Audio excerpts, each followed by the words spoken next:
There is a great difference between an immigrant visa and a non-immigrant visa. In my previous video, I had talked about the differences, the different types of non-immigrant visa that can bring you to the United States, right?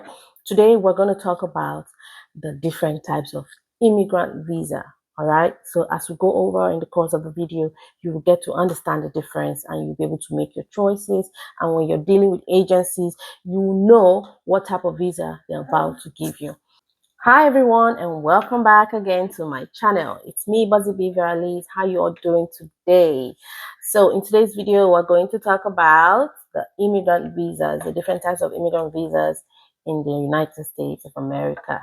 If you think that this is what you'll be interested in watching, please stick to this channel. And if you're new here, please join the family. And to my returning subscribers, thank you so much for joining me. Always flip to the channel, give me your recommendations. I highly welcome them. So without further ado, let's move on to the video. I have categorized these visas into 5 different types. There is a one bonus at the end that you need to know, because that is basically a non-immigrant intent that could move you into an immigrant intent. Okay, so the first category, please do not mind when I'm looking through my computer, because I have written down a lot of information. I cannot grab these things in my head because everything is based on research as well. I'll always put out a disclaimer: I am not an immigration consultant. Whatever information that I bring to you here is based on my research, and you can as well go to this government website and research them. It might be bulky, it might be a lot to take in, but if you really are interested in coming to the United States, you need to be sure of what kind of visa that you would need to come, depending on your situation and your case. All right, so the first category I have named here is the employment-based visa. Okay, under the employment-based visa, I will discuss everything pretty soon when I share my screen. The next one is the diversity visa, which is a lottery. It doesn't work for every country. We'll talk about that. Refugee asylee visa is the next one. Then we have the special immigrant visa. We have the immediate relative visa. And then we have employment creation visa. Now, the last part I'm going to talk about, which is the number 6, will be the H-1B visa and the K-1 visa. I will talk to you more about it pretty soon. So now I'm going to share my screen with you for us to go through it together and analyze it. All right, so sit tight and don't go anywhere. So we will start with the employment-based visa. For the employment-based visa, we have the first category of EB1 visa. The EB1 visa is talking about for individuals with extraordinary abilities in art, in science, so basically in STEM, and then multinational executives and managers. Then the EB2 visa is for individuals with advanced degree and exceptional abilities in STEM. So that means if you have your master degree, you fall in here. For EB1, if you have your PhD, so outstanding professors and researchers. So if you have a PhD, you fall in under EB1. If you have your master's, you fall under EB2 categories. For EB3 is going to be for skilled workers, professionals, and other workers.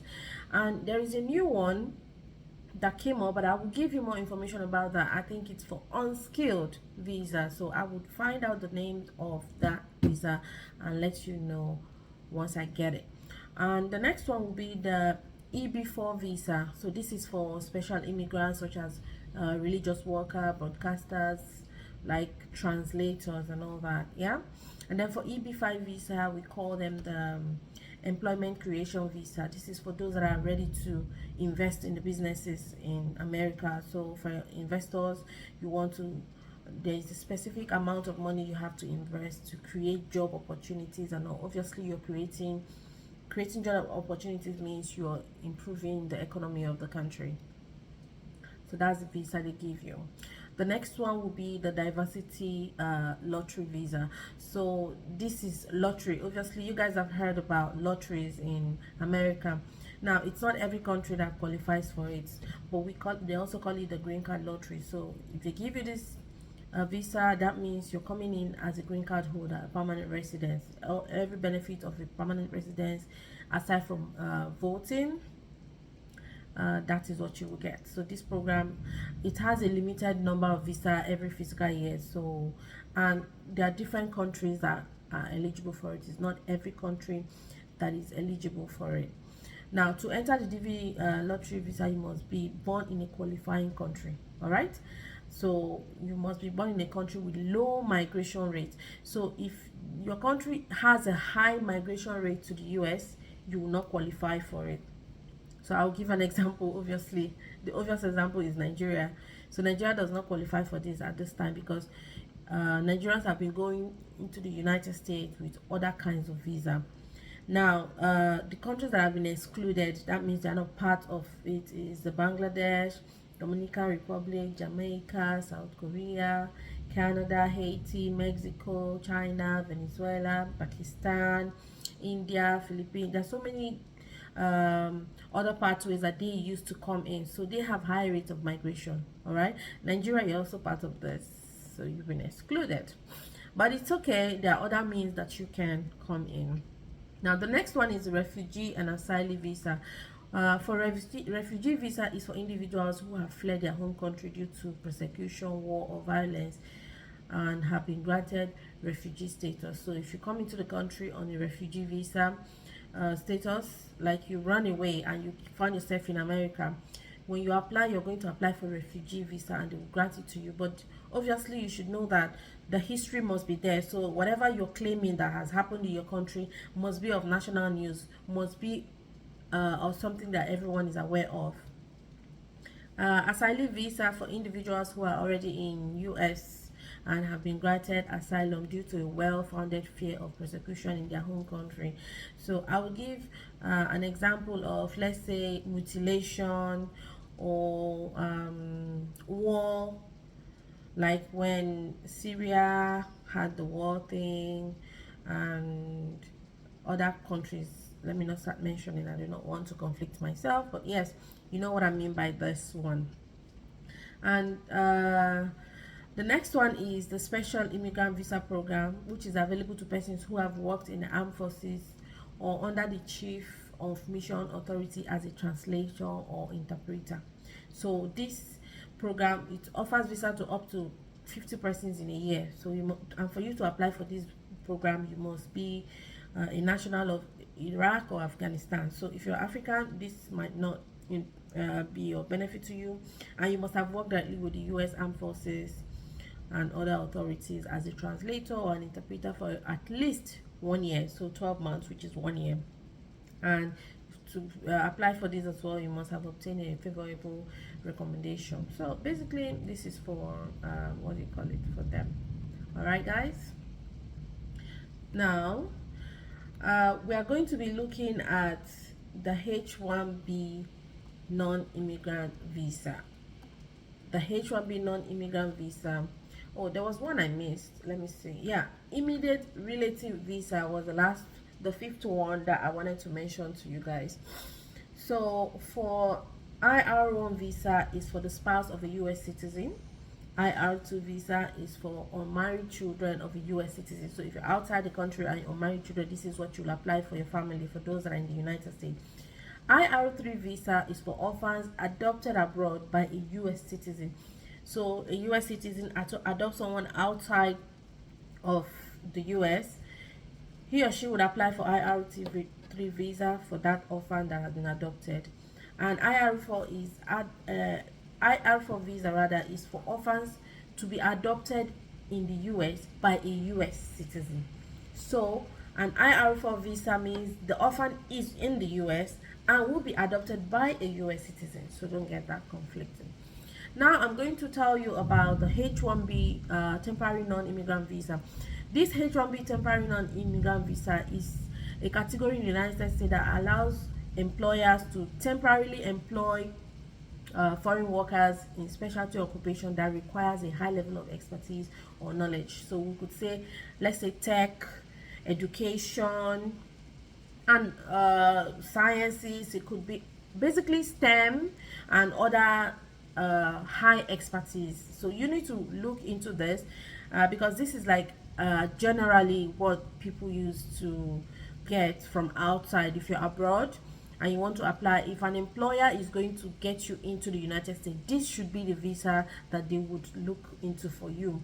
So it works in a way of kind of a lottery form. So they have like a quota every year, so you need to actually get in contact with the employer. They must see you as high expertise and you have a specialized knowledge that they need to bring you in.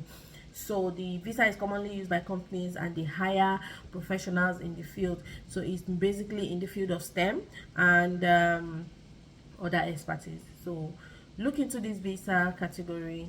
It's a non-immigrant intent. That's why I kept it for the last. It's a non-immigrant intent. However, you can adjust your status, because when you come in, your employer has seen how valuable you are to them. They would adjust your status for you when you make your applications and everything. That's a long process, guys. I'm not an immigration expert.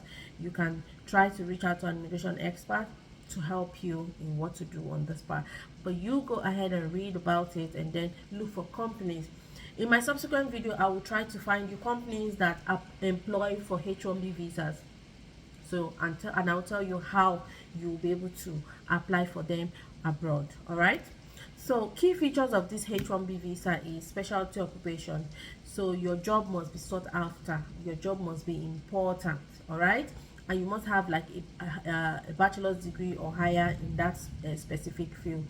Now it's employer sponsorship. So you can only work for an employer at a time. If you leave one employer, to maintain this visa you have to go to another employer. It's a temporary non-immigrant intent, and also students can get this if they want to remain in the country. Yeah, so that's a different one. We'll talk more about that. Let's just go steady, slow and steady. Okay. The next one is the duration. So basically, the H1B visas are initially granted for up to 3 years, and they can be extended for a maximum total of 6 years. So within those times, you should have done, gotten your job experience and everything. And if you want to move to another country, fine. If you want to now readjust your status, if you want to get a permanent resident, don't forget it's not a permanent visa. It's not a permanent residence visa. It's just a work permit, kind of, for those of you that understand what work permit means. Yeah. So you can now apply for your green card, which is the permanent resident visa in the United States. Now, the numerical cap, there is an annual cap, as I initially mentioned. Yeah, you need to check up the USCIS website or the Department of Homeland Security website to see how many. But as of my knowledge, as of this year, I think it's around 80,000 in a year. And out of that 80,000, 20,000 is reserved for those that studied in the United States. So you can see it's a high competition kind of visa. Now, the H1B visa can have a dual intent, meaning that you can actually apply for a US green card while on H1B without jeopardizing your non-immigrant status. So that's the opportunity, and that's why it's called a temporary non-immigrant visa. It's still a non-immigrant visa. All right. Now the next one I'm about to talk about is the O1 visa. The O1 visa is a non-immigrant visa category in the United States, and it's designed for individuals with extraordinary ability or achievements in their field. It is intended for individuals who have demonstrated exceptional expertise, recognition, and distinction in various areas such as STEM, again, all right, athletics and motion picture or television industry. Okay. Now, the key features of this O1 visa is you must have an extraordinary ability, all right? And this can be demonstrated through award recognition, publications, media coverage, and other evidence of exceptional achievement that you have done. So you can actually apply for this from outside or from inside. It depends on where you are. The types of this O1 visa is the O1A and O1B. Now, O1A is for individuals with extraordinary ability in STEM, and O1B is for individuals with extraordinary ability in arts and motion pictures and television. So guys, you can see how I'm breaking them down. Try as much as possible to see which category fits your description and what you think you can do. There is a visa type for everybody that wants to come to the United States. All right. Now here, no dual intent. Unlike the H1B visa, the O1 does not have a specific dual intent provision. But this means that while you're on O1 visa, you can apply for a green card. You also need to still demonstrate your non-immigrant intent and maintain your extraordinary ability during your stay. So that means during your stay, you must uh, show that you do not have intention of being here, but eventually you can apply. All right. So it's also employer sponsorship, like the H1B. So it requires an employer to petition for you.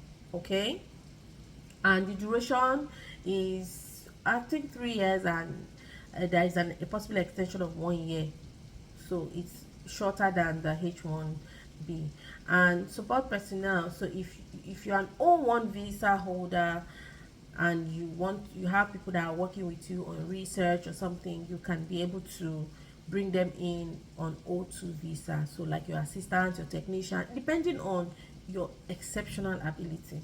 Okay, and for the dependent of O1 visa, you can come with your spouse and your unmarried children under 21 years to the US under the O3 dependent visa category. So you can see all the alphabets are here in the US, guys. You can get a visa type. So all right, so it's a prestigious visa and it is reserved for individuals who have reached the pinnacle of their field.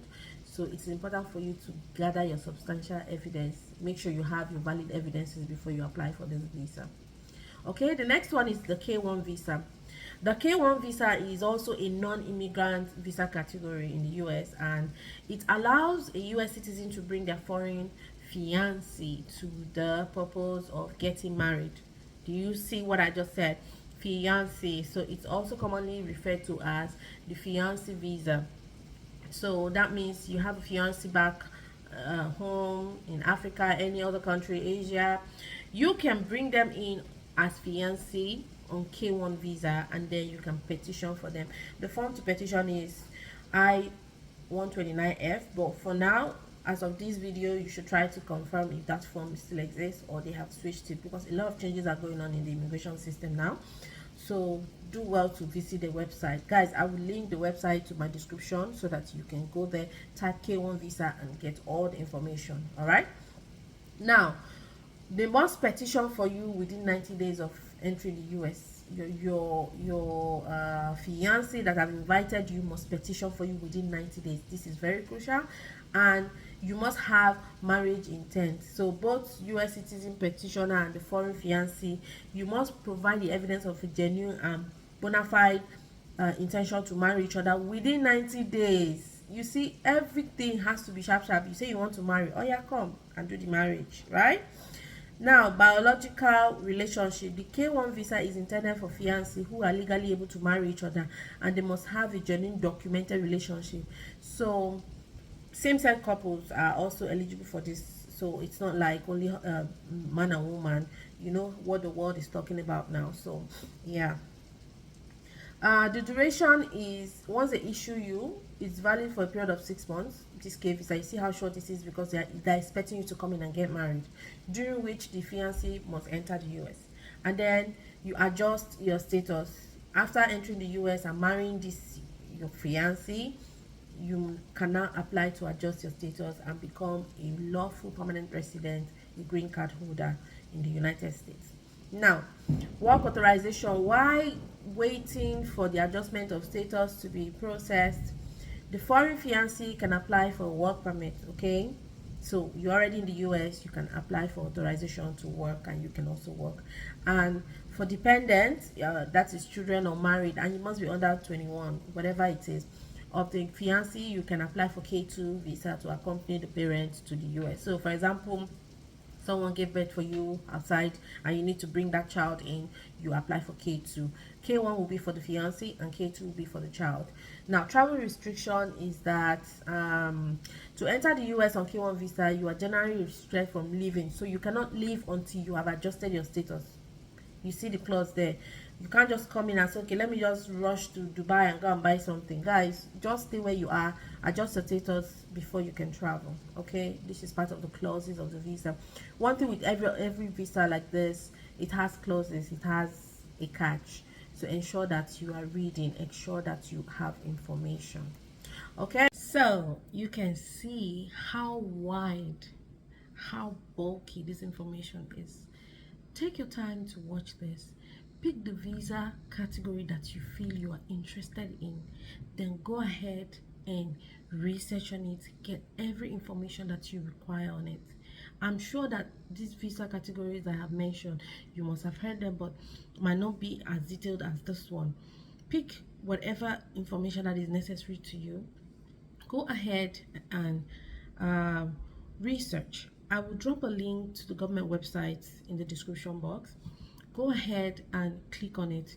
Type that particular type of visa that you want, and then you read all about it. And if it's something you can apply for, by all means apply. People are getting it from outside, people are getting it from inside. It all depends on your case. It depends on your pinnacle of achievement as of now. So every information here is based on my research. Again, disclaimer, I am not an immigration consultant. So guys, please go ahead and read. Reading is important, research is important. Do not let agencies to deceive you. Do not let people tell you, I'm gonna give you a visa in 1 week. What kind of visa is it? All right, so you need to be specific as to what you aiming for and what you're being given. All right, so I hope that you've learned a thing or two from this video. Thank you so much for your time. If you have watched up to this point, you are the real deal. God bless you. Thank you so much, and I'll see you guys on my next video. Bye.